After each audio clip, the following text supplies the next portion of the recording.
The views expressed on this program are not necessarily those of WTJX, its board, staff, or underwriters.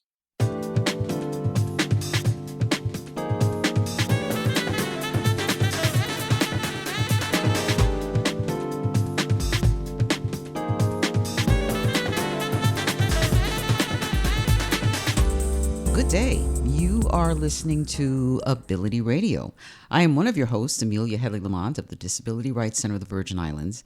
And since we recently have the passage of Transfer Day, we have a very special guest who is an educator and an historian by the name of Lenny James. Good day, Mr. James. Good morning, Amelia. How you be? I'm good. Let us make it clear that Mr. James and I had a relationship, so to speak. We worked together at the Disability Rights Center of the Virgin Islands. So if there's an air of familiarity, that's why. And I'm also very fond of him as a person who's such a good-hearted human being, but also a font of knowledge. And that's why we have you here today. So thank you for joining us. Well, thank you for inviting me. I hope I can impart something. I'm sure you will. First of all, your name is Ullmont, right? Lenny Ullmont James? Is that how you pronounce it? Ullmont Lenhart James Jr. Okay. All right. How would you define yourself? How would you self-identify? In terms of? As a human being.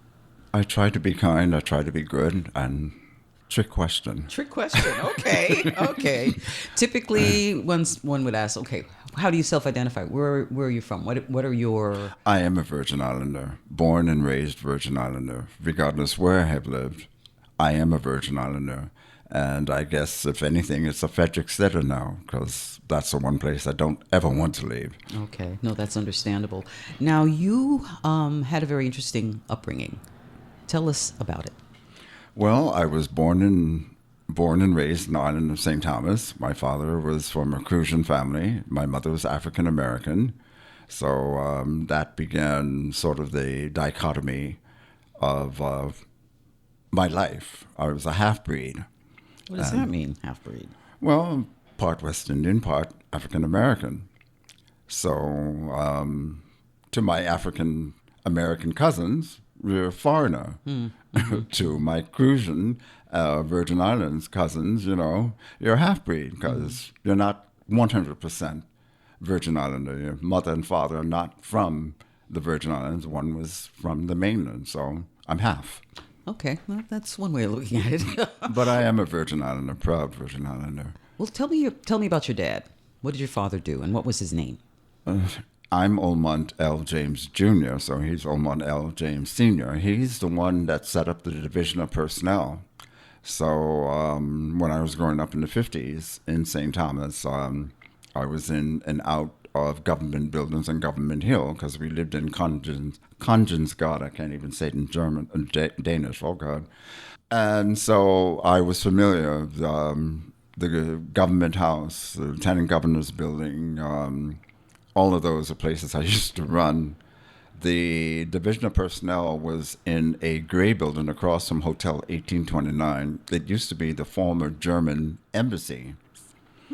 And they had the most beautiful mahogany staircase coming down. I was so sorry to hear the building burn, but that was the most beautiful mahogany stairs I've ever seen.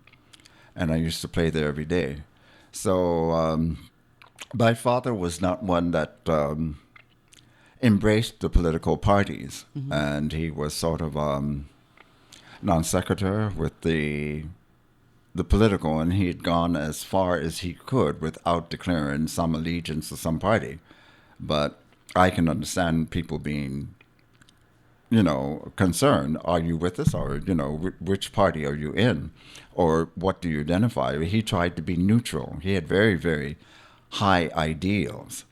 So he got an offer from the U.S. State Department to work with them in the Agency for International Development.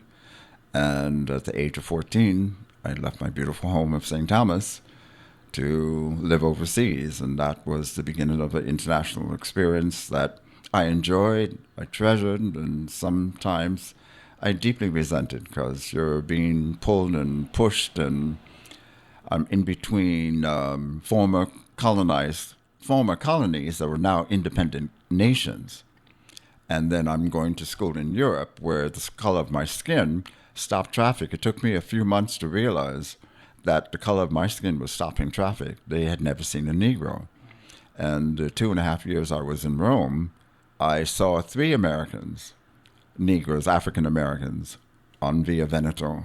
I had to cross the street to shake their hand because I hadn't seen a person of color for 2.5 years while I was in Rome. So Go ahead. you were part of the diplomatic corps, I mean, as a dependent, so to speak, as a teenager. So that was also probably very challenging too, was it not? You carry the flag. Right. So not only do you represent yourself, your family, my home, the nation, you're an American, then, everybody sort of looks at you different. But that was a different time. Okay, so around when? What time period are we talking about? We're talking about 1961. Okay. 40 years ago. Mm-hmm. 40 years ago, I heard a whisper. 61. I think, isn't it? Dame Party. Okay. Mm-hmm. Okay, Correct. so tell me where you were. Where did you visit? Where did you live? Well, I went to school in Rome. Then my father was assigned to Guinea. And then... Now we probably need to identify Rome, Italy. I'm sorry, Rome, Guinea. Italy. Guinea. Conakry, Guinea, on West Africa. Okay. And then he went to Madagascar, and I was in school in Switzerland. And Madagascar is an island off the coast of... The east coast of Africa. Africa, right. 17 hours flying from Cairo. Okay. And I thought it was going to be like flying from New York to St. Croix, 3.5 hours. So I'm very happy I'll be home in 4 hours. And we took off, and we're going to land in Djibouti. And the flying time is 6.5 hours. And Djibouti is on East Djibouti Africa, is correct? under Egypt and above Somalia and Ethiopia. It's on the Horn. And 6.5 hours to get to Djibouti barely got us out of Egypt. Okay, so let's backtrack a Okay. little bit. Where were you living? You were living in Rome, correct? Well, I went to school in Rome. Okay. And then for summer vacations, Christmas vacations, I would either go to Africa or my parents would come and we would travel. After leaving, I left Rome around the same time my father left Guinea, and his next assignment was Madagascar. Okay. And I was in Switzerland. Okay. And then I came to St. Croix to live from my exile. And For your exile? I didn't seem to appreciate the offerings of diplomatic life. To me, it was a false life.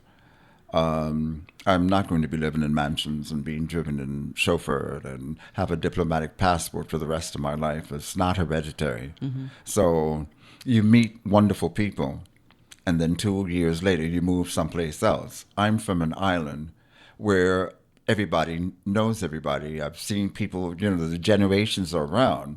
So the concept of meeting people and never see them ever again was very, very hard for me to deal with. Right. I was devastated when I left Madagascar because I was on my way to Howard then. And Howard University? Howard University, I'm sorry. Howard University. For what, undergraduate or? graduate? Undergraduate. Okay. And then my father was assigned to Morocco.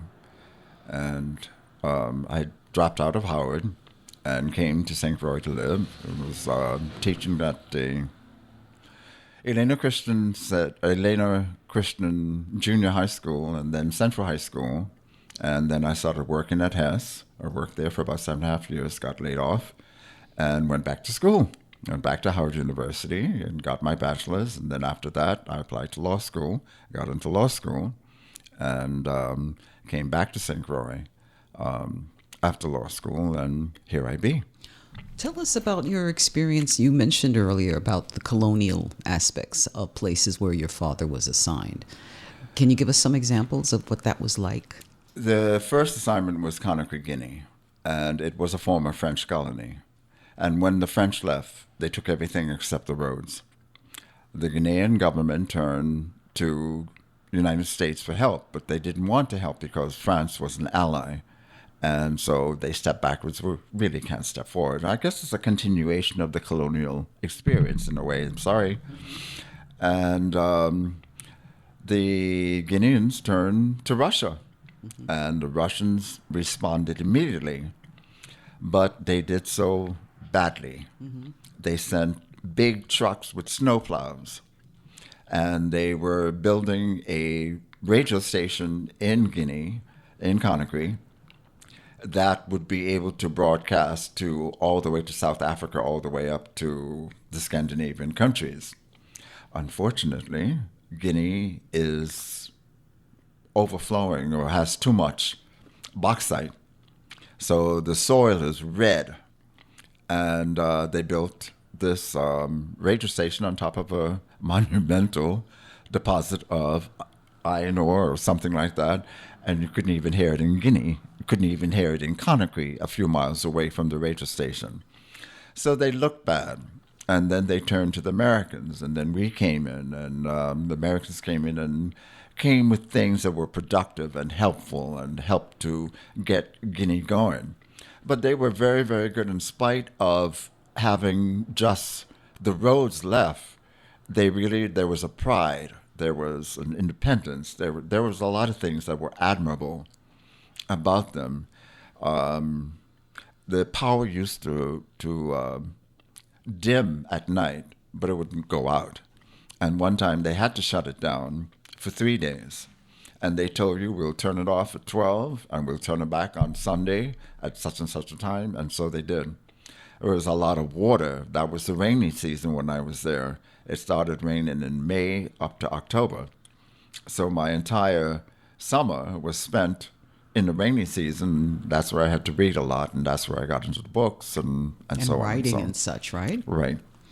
So how would you compare your experience in Guinea to let's look at the Virgin Islands relationship with the U.S. It was nice to be. You are aware that you are in an independent country. I'm in an independent country, and the color of my skin is the predominant color of the people in the country. And I could stand on the waterfront or something like that and inhale. And there is a difference in the air when you're a first-class citizen than when you are a second or third-class citizen. And the independence, I remember that in Madagascar, I remember that in Guinea, Morocco. If I didn't open my mouth, people wouldn't know where I was from. And it was nice, in a way, to just blend in with the native population. There were some similarities between the way we live and the way we govern, the way we interact.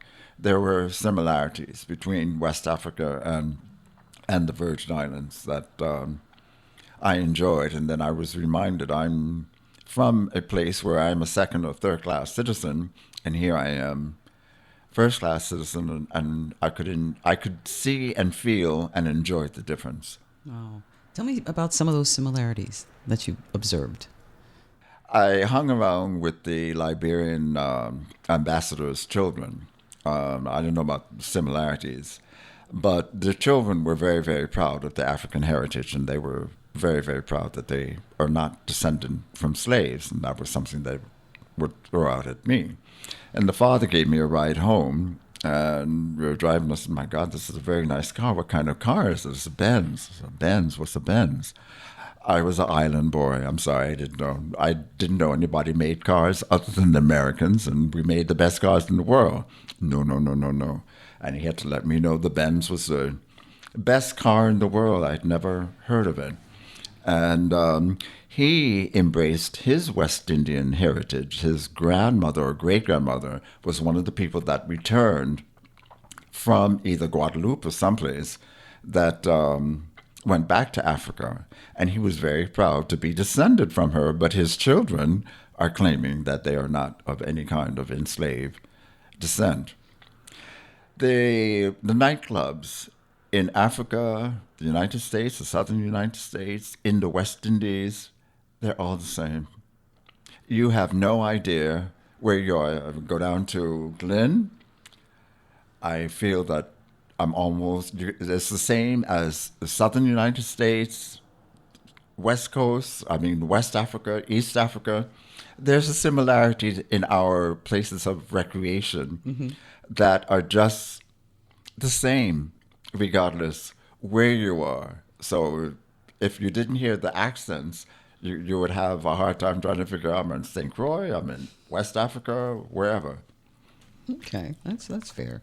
Share with us, because I know you've done some extensive work. You taught history here in the Virgin Islands, correct? I was at Central High School, and I taught Caribbean history and African history at African Civilization at Central High School.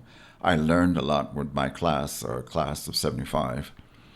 I learned so much Virgin Islands history, and then I had no idea how great it was, how powerful it was. So we have a tremendous history, and we're not aware of it. A lot of people are not. Since we're around the time of Transfer Day, which is the 31st of March, let's talk a little bit about that, because I know the history is very broad. So I want to make sure that we're clear that the Virgin Islands was purchased, right? St. Croix was purchased from the French. It was the former French capital. It was the former capital of the French West Indies. De Poincy was the governor, and he had powerful enemies at the court back in France, and they were able to discredit him. He owned the island of St. Croix and had made it the capital, and he turned it over to the Knights of Malta. And he took everybody, all the French people, and they left and went to Haiti. That's how Haiti became the capital of the French West Indies. See, I'm rambling. No, that's good.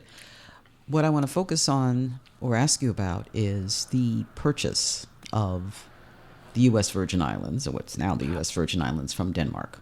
Oh, from Denmark? Correct. I'm sorry. No, this is good stuff. In 1917, the Danish people approached the administration of President Abraham Lincoln about buying St. Thomas and St. John. And they started in around the Civil War. And it was a 40, 50-year process before the transfer was completed. Denmark was ready, United States wasn't. United States was ready, Denmark wasn't. So it was going back and forth, but finally in 1917, the islands were purchased by the United States. Why was the United States even interested in the U.S. Virgin Islands, or in the Virgin Islands, I should say? Well, they were trying to get going back to the Civil War, all the West Indian islands, except for a few, and Denmark maintained its neutrality. So the port was one of the few places that the American ships could come to. They had the blockade that was trying to block the cotton getting out of the South to weaken the economy of the South so that they wouldn't have money. So they had this blockade. But when they needed to refresh, to get water and so on, they would have to sail all the way up to the northern states to do that, because none of the Caribbean islands would allow them to come in. The Virgin Islands did. Denmark did. But they had this neutrality that went back to the days of the pirates, because the pirates would sail into Charlotte have fun, they grog, they eat, and whatever, and then they go out and they start the warfare again. But while they were in St. Thomas, they didn't fight each other. So the islands, St. Thomas had this deep port, and it was going to be able to not only for the Civil War with the refreshing of supplies and so on, but also as a defense for the Panama Canal, which you probably can tell me a whole bunch of history on that one. So many West Indians went to the Panama to help build the Panama Canal, and so many people died with the construction of that canal. But it was to defend the Panama Canal, and now that the Germans were with these submarines and so on, the Americans needed a port. It would help to have a port in the Caribbean. So we moved from the Civil War, because we certainly didn't have a canal yet or a submarine yet in the 1860s. So you raced which is fine. You brought me to the early part of the 20th century. So that's interesting, because I was not aware about why there was even some negotiation, from the 1860s or whatever, when Lincoln was in the House, so to speak. So that's very interesting information for sure. So U.S. purchased Virgin Islands for $25 million in gold, and for the same reason, essentially, right? For strategic reasons. Strategic reasons. It was St. Thomas and St. John that they were offering. They weren't offering St. Croix because the deal with St. Croix was France had to give permission if Denmark ever wanted to sell it. So St. Croix petitioned Denmark to allow them to be part of the sale, because they wanted to be part of whatever was being transferred to the United States. It was shortly after the Monongahela was washed ashore in the tidal wave, and there were some crew members that were buried in the Catholic Church and at the Lutheran Church in Frederiksted. Monongahela, what's that, a boat? Monongahela was a boat. It was a U.S. naval boat that was outside Frederiksted Harbor, and the tidal wave that came in deposited it right in front of, by the park, by Bordeaux Park. It was put there. Okay. But the crew members got to interact with the local inhabitants, and everybody became aware that, well, Americans, they don't have tails, they don't have horns, they're regular people. And because of this interaction with the crew members, St. Croix wanted to petition to be included, and they had a referendum on St. Thomas and all three islands as to whether or not you wanted to be transferred to the United States. There was some concern because of the racial history of the United States, that they were concerned as to what would happen to us, but was there much of a difference? I'll be kind. I'll stop there. Okay. We can fill in the blanks, so to speak. So after the transfer, do you know, I'm almost positive that citizenship was not conferred at that time.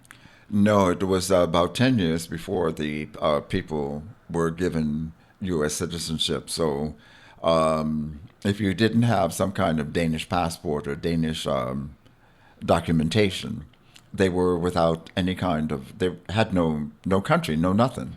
They had nothing, period. And then in 1927, I think it is, or 27 is when the citizens here, the residents here, got U.S. citizenship. What to you, Lenny, is the most pressing issues facing the Virgin Islands now? I wish we were more cohesive, more united. I'm concerned about the future. I'm concerned about our ability to defend ourselves. I'm concerned about our ability to protect our food supply. That's what bothers me, is the future. We've gone through almost 100 years without a war, a world war. And I think people who have never experienced a war are anxious to think that they can get an advantage by doing something, invading a country or using a nuclear bomb or something like that. And I'm concerned. And the United States may have their own problems and not really be able to devote a lot of attention to us or in our defense. We don't know. So I would be a little bit more comfortable if we could feed ourselves and we could defend ourselves. There have been some, I guess, shifts with regard to, locally or demographics. So we lost a lot of population after Hurricanes Irma and Maria. Mm-hmm. It's quite stark how much population has left the islands. And there's an influx now of people who have come to the Virgin Islands, and I'm wondering what are your thoughts with regard to the shifting in demographics? I don't like it. I'm sorry. Mm-hmm. Because people come in and they don't know what was here before, and to a certain extent we don't know what was here before, what our history was before. But people come with different values, different interpretations, and they come with their own stuff sometimes, and it's not better. It's not an improvement to what we have. And sometimes we embrace it, we adopt it, or we are compelled to do it. And I don't think that's good. What do you see as the Virgin Islands identity? What speaks to you in that regard? Virgin Islands identity is very, very varied.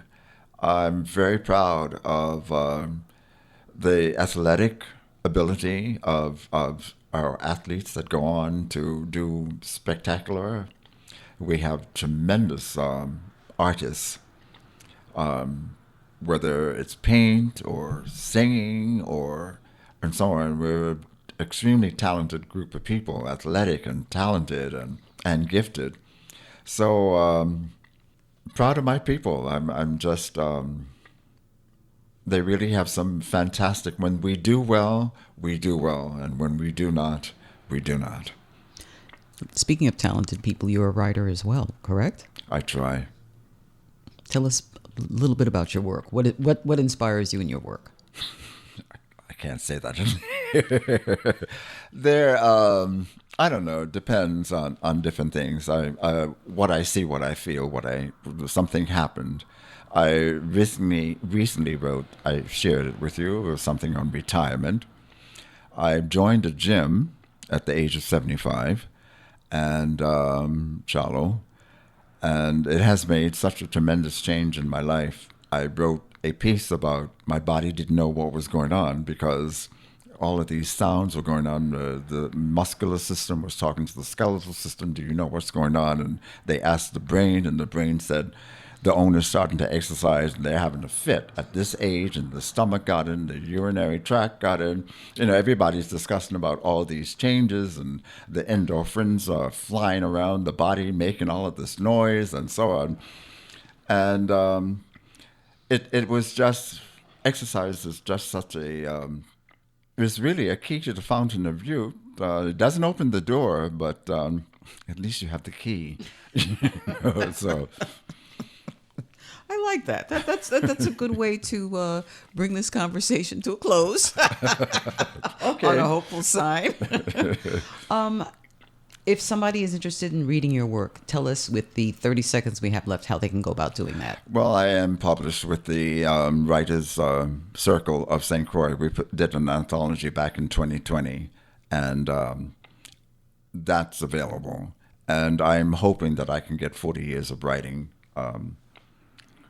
out in books sometime soon. All right. The books will be available where? Hopefully we'll start in St. Croix. So Okay. we'll start here. All right. Excellent. Folks, thank you so much for listening to our show today. It's been a pleasure. We were joined today by Lenny Ullmont James, his local historian and Renaissance man, I'd like to say. So thank you so much. Thanks for listening. Have a great day. Bye-bye.